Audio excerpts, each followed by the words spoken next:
बिस्मिल्लाहिर्रहमानिर्रहीम जी। अस्सलाम वालेकुम डियर स्टूडेंट। आज की क्लास में हम 8th मैथ की एक्सरसाइज 1.15 का क्वेश्चन नंबर 3 मुकम्मल तौर पे सॉल्व करेंगे और जो रिमेनिंग क्वेश्चन है इस एक्सरसाइज के उनकी वीडियोस के लिंक्स मैं इस वीडियो की डिस्क्रिप्शन में डाल दूंगा। तो आप उन लिंक्स की मदद से या आप इसी चैनल पर क्लास 8 मैथ्स के प्लेलिस्ट से भी वो सारी वीडियोस देख सकते हैं। अब क्वेश्चन नंबर 3 है, copy the following Venn diagram. ये नीचे में कुछ वेन डायग्राम दी गई हैं, तो हमने ये जो वेन डायग्राम है इनको अपनी नोटबुक में इनको एज इट इज कॉपी करना है या एज इट इज ड्रॉ करना है and shade according to the operation given below each diagram. और हर डायग्राम के नीचे देखें ये सेट्स का एक ऑपरेशन दिया गया है। तो हमने इस ऑपरेशन के मुताबिक ये जो वेन डायग्राम है इसमें एरिया को हाईलाइट करना है या एरिया को शेड करना है। ठीक है, तो अब देखें ये पहली वाली वेन डायग्राम है और इसके नीचे जो ऑपरेशन है ये है A intersection B union C. अब इस ऑपरेशन के मुताबिक हम इस वेन डायग्राम को शेड करेंगे या कलर करेंगे या वो एरिया हाईलाइट करेंगे जो कि इस ऑपरेशन में आ रहा है। ठीक है, तो देखिए इसमें पहला पार्ट है ए इंटरसेक्शन बी, यानी कि हमने ए इंटरसेक्शन बी का जो एरिया है उसको हाईलाइट करना है या उसको शेड करना है। तो देखें ये आपका सेट बी है, ये बड़ा वाला सर्कल, और इसके अंदर सेट ए है। इसका मतलब ये हो गया कि जो सेट ए है इसके सारे एलिमेंट सेट बी में आते हैं, इसलिए ये जो ए सेट का सर्कल है इसको इस बी सेट के सर्कल के अंदर ड्रॉ किया गया है। तो जब हम ए इंटरसेक्शन बी सेट करेंगे यानी कि इन दोनों सेट्स के जो कॉमन या मुश्तरका एलिमेंट है उनको इकट्ठा करके एक सेट में लिखेंगे। तो देखें चूंकि ये सेट जो ए है ये सेट बी के अंदर आ रहा है, इसका मतलब है कि इसके सारे एलिमेंट सेट बी में शामिल है। ठीक है, तो इसका मतलब है कि ये जो सेट ए है इसका पूरा एरिया जो है वो इंटरसेक्शन सेट में आ जाएगा। तो हम ये जो एरिया है इसको हम हाईलाइट कर देंगे या इसमें हम कलर कर लेंगे। ठीक है, तो मैं ये वाला जो एरिया है इसको मैं कलर कर देता हूं। ठीक है, देखिए मैंने तो यहाँ पर कलर यूज कर लिया। ये जो ए सेट का एरिया है इसको मैंने कलर कर लिया। अगर आपके पास कलर ना हो तो आप इस तरह लाइन ड्रॉ कर लें या डॉट डॉट डॉट डाल दें। बेसिकली आपने इस एरिया को शेड करना है। ठीक है, इस एरिया को हाईलाइट करना है जिससे ये पता चल सके कि ए इंटरसेक्शन का जो एरिया है वो कौन सा एरिया। ठीक है, तो ये इस ऑपरेशन में ये जो फर्स्ट पार्ट था इसका एरिया हमने हाईलाइट कर दिया। अब इसका जो अगला पार्ट है ये ए इंटरसेक्शन बी यूनियन हो रहा है सेट सी के साथ।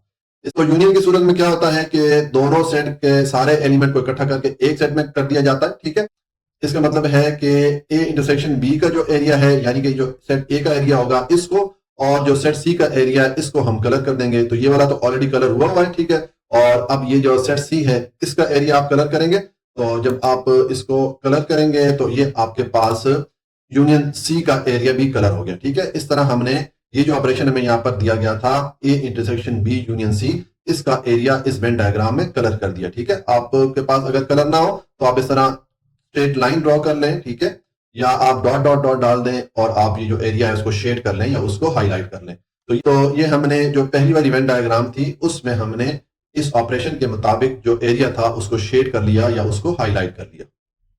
जी, अब हमें ये दूसरी वाली वेन डायग्राम दी गई है, तो इसमें हमने जो एरिया शेड करना है या जो एरिया हाईलाइट करना है वो है ए यूनियन बी इंटरसेक्शन सी।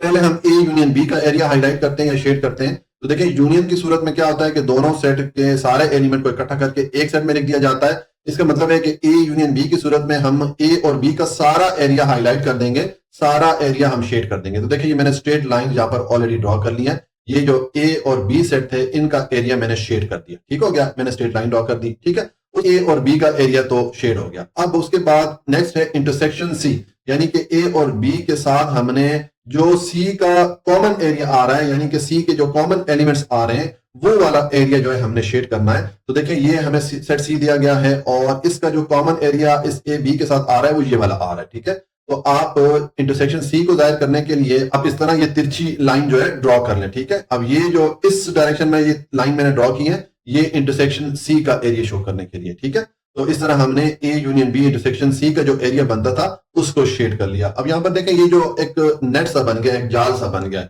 इसका मतलब है कि ये जो एरिया है ये इस सेट ए यूनियन बी और सी का जो कॉमन एलिमेंट है या मुश्तरका एरिया है उसको शो कर रहा है। ठीक है, तो इस तरह हमने इस ऑपरेशन के मुताबिक ये जो वेन डायग्राम दी गई थी इसमें जो एरिया इस ऑपरेशन का बन रहा था उसको हमने शेड कर लिया या उसको हमने हाईलाइट कर लिया। अच्छा जी, अब हमें ये तीसरी वेन डायग्राम दी गई है। इसमें तीन सेट है, एक सेट ए है और इसके अंदर ही एक सेट बी है। ठीक है, इसका मतलब ये है कि ये जो सेट बी है इसके सारे एलिमेंट सेट ए में शामिल हैं, इसलिए इसका जो सर्कल है सेट ए के सर्कल के अंदर ड्रॉ किया गया है। और एक ये सेट सी है जिसका कुछ एरिया जो है ये सेट बी और ए के साथ कॉमन है, यानी कि इसके कुछ एलिमेंट सेट बी और सेट ए में आ रहे हैं। ठीक है, कुछ एलिमेंट कॉमन है इसलिए इसका ये एरिया मुश्तरका या कॉमन रखा गया है। अब नीचे ऑपरेशन क्या है, A intersection B union C. अब इस ऑपरेशन के मुताबिक हम इस वेन डायग्राम में जो एरिया बनता है उसको हाईलाइट करेंगे या उसको शेड करेंगे। तो पहले ए इंटरसेक्शन बी का एरिया हम शेड करेंगे या उसको हाईलाइट करेंगे। तो देखें ये जो बी सेट है चूंकि ए सेट के अंदर आ रहा है, इसका मतलब है कि बी सेट के सारे एलिमेंट सेट ए में आ रहे हैं, तो इनका जो इंटरसेक्शन सेट होगा, इंटरसेक्शन सेट की सूरत में क्या होता है कि दोनों सेट के जो कॉमन या मुश्तरका एलिमेंट है उनको इकट्ठा करके एक सेट में लिख दिया जाता है। तो इसका मतलब है कि ये ए और बी का जो इंटरसेक्शन सेट होगा ये पूरा बी सेट होगा, क्योंकि बी सेट पूरा जो है इस सेट ए में आ रहा है। ठीक है, तो हम ये जो बी सेट का एरिया है इसको हाईलाइट कर देंगे या इसको शेड कर देंगे। तो मैं यहाँ पर इसको शेड करता हूं, ये मैंने इसको कलर कर लिया। आपके पास अगर कलर ना हो, आप इस तरह, जिस तरह आपको मैंने ऊपर पार्ट में बताया, आप इस तरह स्ट्रेट लाइन ड्रॉ कर लें। ठीक है, या आप डॉट डॉट डॉट डाल दें। बेसिकली आपने इस एरिया को हाईलाइट करना है, इस एरिया को शेड करना है, ये बताने के लिए कि ए इंटरसेक्शन बी का जो एरिया है वो ये वाला। ठीक है, अब नेक्स्ट जो है ये जो ए इंटरसेक्शन बी का एरिया है इसको यूनियन किया जा रहा है या ये यूनियन हो रहा है सेट सी के साथ। ठीक है, तो यूनियन की सूरत में क्या होता है कि दोनों सेट के एलिमेंट्स को इकट्ठा करके एक सेट में लिख दिया जाता है, यानी कि दोनों सेट के सारे एलिमेंट इकट्ठे हो जाते हैं। तो इसका मतलब है कि ये जो ए इंटरसेक्शन बी का एरिया है ये वाला, और इसके साथ पूरा जो सी सेट का एरिया है ये वाला, इसको हाईलाइट कर देंगे। ठीक है, तो ए इंटरसेक्शन बी तो ऑलरेडी हाईलाइट हुआ है, और अब जो सेट सी है इसका पूरा एरिया आप हाईलाइट कर लें। तो देखें मैंने इसको कलर कर लिया है। आपके पास अगर कलर ना हो तो इस तरह आप स्ट्रेट लाइन डाल दें या आप डॉट डॉट डाल दें, आपने इस एरिया को शेड करना है। ठीक है, इस तरह हमने जो सेट सी है इसका एरिया भी हाईलाइट कर दिया या शेड कर दिया। तो ये हमने इस ऑपरेशन के मुताबिक इस वेन डायग्राम में जो एरिया बनता था उसको हाईलाइट कर दिया या उसको शेड कर दिया। तो इस तरह ये हमारा क्वेश्चन नंबर 3 कंप्लीट हो जाता है। जी, तो आज के लिए इतना ही। अगर आपको कोई भी पॉइंट समझ में नहीं आया हो तो आप कमेंट में पूछ सकते हैं। अगर हो सके तो वीडियो को लाइक, सब्सक्राइब और शेयर कर लें। हमेशा खुश रहें, मुस्कुराते रहें। अल्लाह की अमान में।